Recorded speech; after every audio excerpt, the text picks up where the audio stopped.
more QAnon followers as the conspiracy theorists responsible for Pizzagate, in which a 28-year-old father of two drove 360 miles to a pizza parlor in Washington, D.C., strapped with an AR-15, revolver, and shotgun to liberate sex-trafficked children from the parlor's basement. The problem was, there were no children, or even a basement.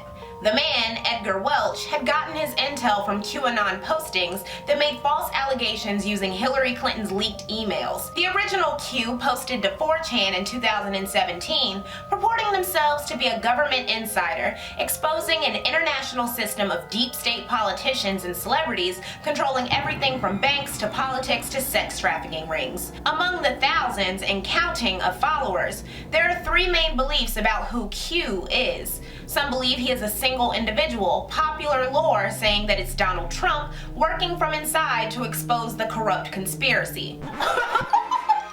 Wait, we live in a country where people think slavery and lynching and the Jim Crow, it's just like not a big deal, but they think there's like a conspiracy being busted by John. I'm sorry, I just couldn't help it. Trump has stoked such fires by speaking about the deep state and evoking QAnon imagery at his rallies. In 2019 alone, Trump retweeted accounts that focus on QAnon conspiracy theories at least 145 separate times.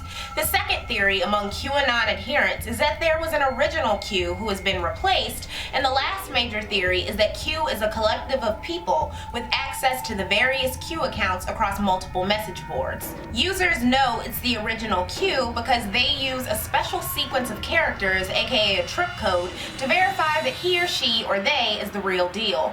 In an excellent article for The Atlantic, the third theory is described as a, quote, open source military intelligence agency.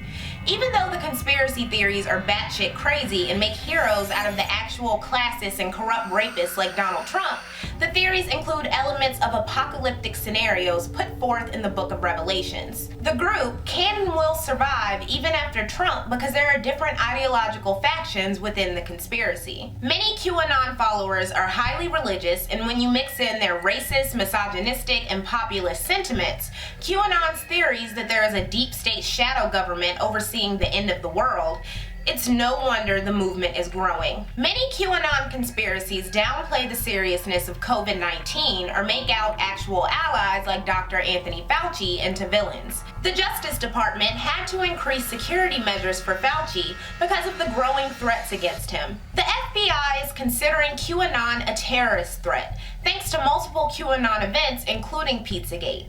But what bothers me is how QAnon is going mainstream. Over 35 current or formal congressional candidates have openly endorsed QAnon. Most recently, Joe Ray Perkins, a proud QAnon conspiracy theorist challenging Democratic Senator Jeff Merkley in Oregon, just earned 50% of the Republican primary votes. She beat out 3 other people, showing how the conspiracy is being accepted and integrated into the mainstream. At its core, QAnon is a cult fueled by racism and fear in the face of globalization. If you browse QAnon forums with a critical mind, you'll quickly see that it is a cult.